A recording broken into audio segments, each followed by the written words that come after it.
श्रीगुरुभ्यो नमः। हरिः ओं। महागणपतये नमो नमः। ॐ जातवेतसे सुनवाम सोममलातीयतो निदहाति वेदः सन परिषदति दुर्गाणि विश्वा नावेव सिन्धुं दुरितात्यग्निः ताम् अग्निवर्णां तपसा ज्वलन्तीं वैरोचनीं कर्मफलेषु दुष्टां दुर्गां देवीगुं शरणमगं प्रपद्ये सुतरसी तरसे नमः। अग्ने त्वं पारयानव्यो अस्मान् स्वस्तिभिरति दुर्गाणि विश्वा पूश्च पृथिवी बगुला न उर्वी भवा तोकायतनयाय चम्योः विश्वानिनो दुर्गः जातवेत सिन्धुं न नावा दुरितादिबर्षि अग्ने अत्रिवन्न मनसा गृणानो अस्माकं भोत्यविता तनूनां पृतनादितगुं सगमानमुग्र अग्निगुं धुवेम परमात् सदस्तात् सन परिषदति दुर्गाणि विश्वा क्षामद्धेव अतिदुरितात्यग्निः प्रत्नोषिकमीड्यो अध्वरेषो सनाश्च होत्ता नव्यस्य सत्सि स्वाञ्चाग्ने तनुवं प्रिप्रयस्वा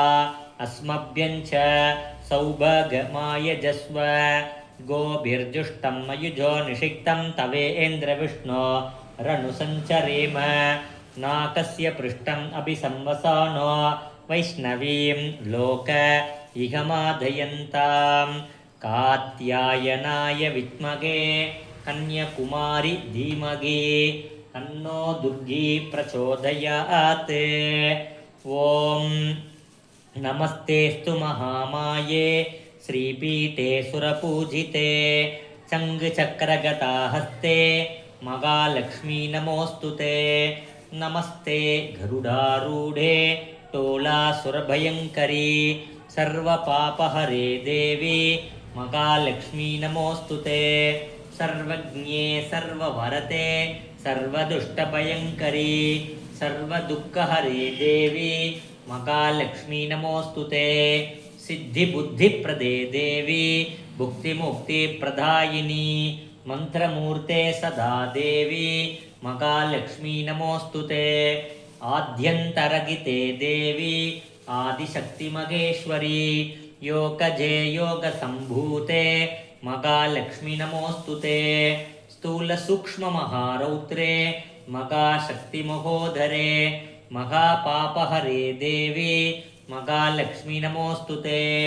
भस्मासनस्थिते देवी परब्रह्मस्वरूपिणी परमेशी जगन्माता महालक्ष्मी नमोऽस्तुते। श्वेताम्बरधरे देवी नानालङ्कारभूषिते जगत्स्थिते जगन्माता महालक्ष्मी नमोऽस्तुते। महालक्ष्मी अष्टकं स्तोत्रं यत्पठेत् भक्तिमान् नरः सर्वसिद्धिमवाप्नोति राज्यं प्राप्नोति सर्वथा।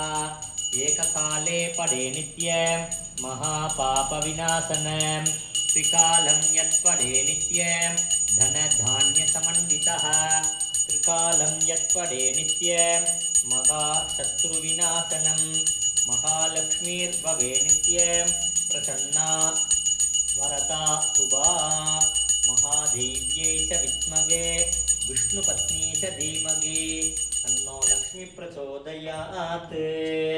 ॐ महिषध्वजाय विद्महे दण्डहस्ताय धीमहि तन्नो वारागी प्रचोदयात्।